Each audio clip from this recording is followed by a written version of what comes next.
Hello everyone.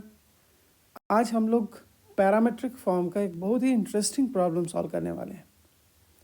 Problem कहता है कि if a straight line x minus y is equals to 4 intersects the curve y square is equals to 16 times x minus 6 at point A and B, and P is the point minus 4 comma minus 8. We have to find PA into PB, right? तो हमारे पास सबसे पहला obvious solution कुछ ऐसा हो सकता है कि हम इस स्ट्रेट लाइन को इस पैराबोला के साथ इंटरसेक्ट करा दें और इन ए और बी पॉइंट का कोऑर्डिनेट ढूंढने की कोशिश करें।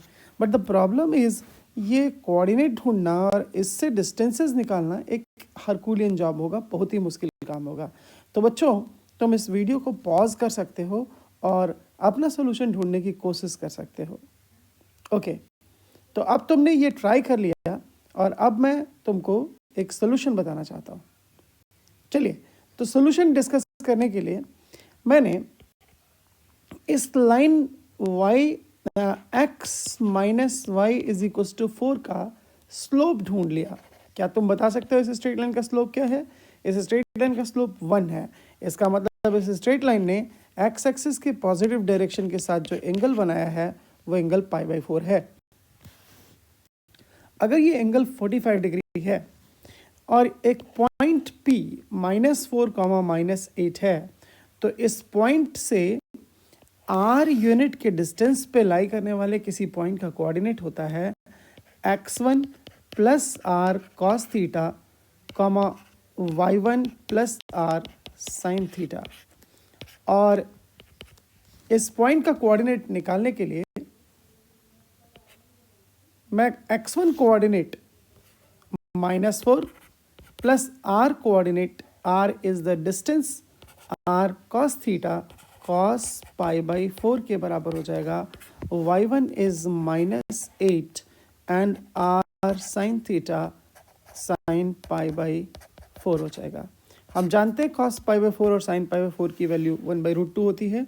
तो हमें एक पॉइंट का कोऑर्डिनेट मिल जाता है -4 plus r/√2 comma -8 plus r/√2।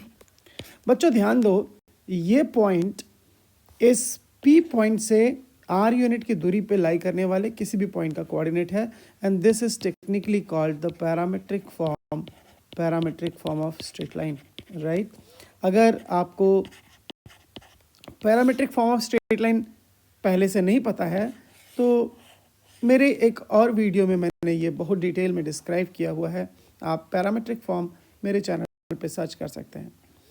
तो -4 प्लस r/√2 और -8 प्लस r/√2 पॉइंट अगर हमारे कर्व को सेटिस्फाई करने लग जाए, if this point satisfies the curve, what is the curve?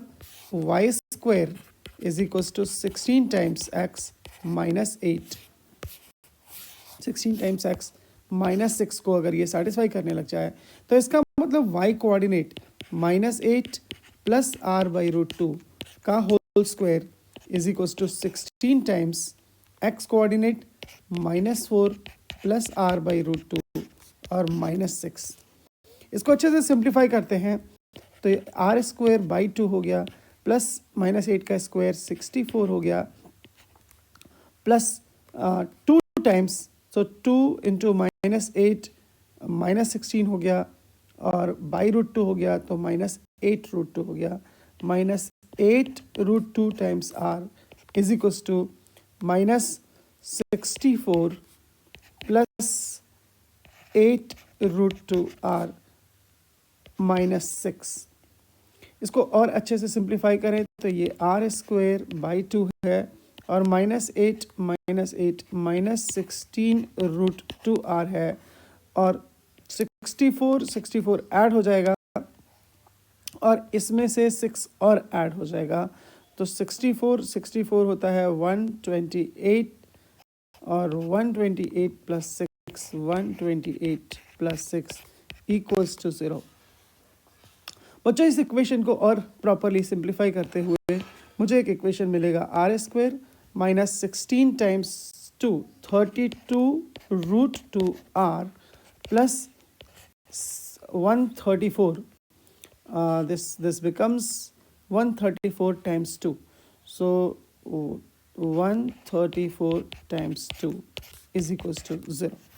ध्यान दें, यहाँ r डिस्टेंस होता है P पॉइंट का, और हमने r में क्वाड्रेटिक इक्वेशन पाया है.